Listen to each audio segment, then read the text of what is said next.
বর্তমান বাংলাদেশের প্রেক্ষাপটে ডায়াবেটিসের ঝুঁকিতে আসলে কারা কারা রয়েছেন? দক্ষিণ এশিয়ার মানুষ হিসাবে আমরা কিন্তু বাংলাদেশে যারা আছি সবাই কিন্তু ডায়াবেটিসের ঝুঁকিতে আছি। তো সেই ঝুঁকি থেকে তো উত্তরণের উপায় নেই।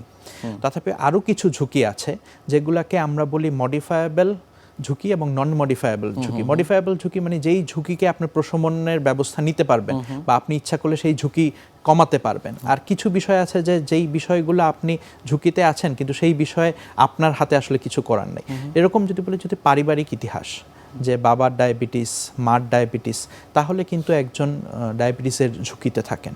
অথবা যেই ব্যক্তির মায়ের ডায়াবেটিস ছিল, গর্ভকালীন ডায়াবেটিস, তার শিশুর পরবর্তীতে ডায়াবেটিস হওয়ার ঝুঁকি, এবং তার নিজেরও পরবর্তীতে যিনি একবার গর্ভকালীন ডায়াবেটিসে ভুগছেন পরবর্তীতে তার কিন্তু ডায়াবেটিসের হওয়ার ঝুঁকি কিন্তু বেশি।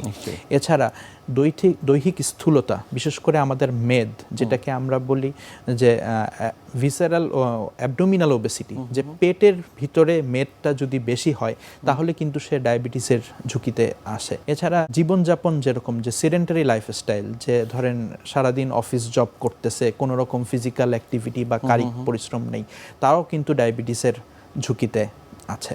সেক্ষেত্রে আসলে রক্তের সুগারের যে নর্মাল যে রেঞ্জ, সেটি আসলে কত? রক্তের সুগারের রেঞ্জ কিন্তু আমরা এভাবে বলি অভুক্ত অবস্থায় এবং খাবার পরে কীরকম। তো ডায়াবেটিস নিশ্চিত হওয়ার জন্য অনেকেই জানেন যে আমরা একটা পরীক্ষা করি, যেটা হচ্ছে যে আপনার খালি পেটে একবার রক্ত নিই এবং গ্লুকোজ পানি খাইয়ে তার 2 ঘন্টা পরে রক্ত নিই। আমি যদি সেই আলোকে বলি, খালি পেটে কারো ব্লাড গ্লুকোজ যদি 5.6 নিচে থাকে তাহলে তার ডায়াবেটিস নেই, সেটা নন ডায়াবেটিক রেঞ্জে। এবং গ্লুকোজ পানি খাওয়িয়ে 2 ঘন্টা পরে কারো যদি রক্তের সুগারের লেভেল 7.8 নিচে থাকে তাহলে তার ডায়াবেটিস নেই। আমি যদি একেবারে সুগারের যে পরিমাণটি বললেন সেটি থেকে আসলে জানতে চাই যে সেই সুগারের পরিমাণটি কেমন হলে বলতে পারবো যে তিনি আসলে ডায়াবেটিসের ঝুঁকিতে রয়েছেন? আচ্ছা, ধন্যবাদ। এই বিষয়টা আসলে খুবই গুরুত্বপূর্ণ।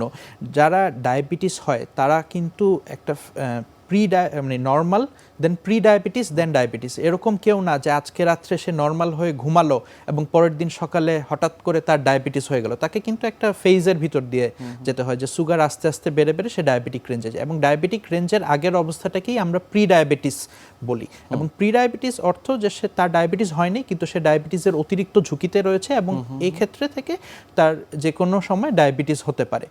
সুগার লেভেল দিয়ে যদি আমরা প্রি ডায়াবেটিসকে সংজ্ঞায়িত করতে চাই, তাহলে যার অভুক্ত অবস্থায় ব্লাড সুগার 5.6 থেকে 6.9 এর ভিতরে থাকে তাকে কিন্তু আমরা বলি প্রি ডায়াবেটিস অথবা ইম্পেয়ার্ড ফাস্টিং গ্লুকোজ।